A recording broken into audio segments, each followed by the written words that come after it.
আজ আমি বোলপুর যাচ্ছি, সেটাই তোমাদেরকে দেখাচ্ছি। দেখো, এই রাস্তাটা দিয়ে চলে যাব সোজা বাস ধরতে। নওয়াবহাট বাস স্ট্যান্ডে আমি চলে এসেছি। এর সামনেই তা করতে করতে বাস চলে এসছে আমাদের।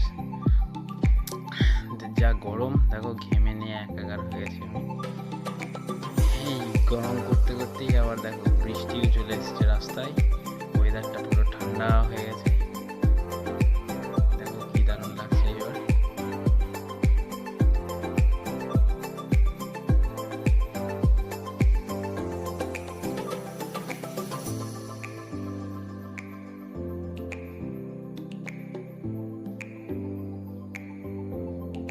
এই কাশফুলগুলি দেখো জানান দিয়ে যায় আমাদের।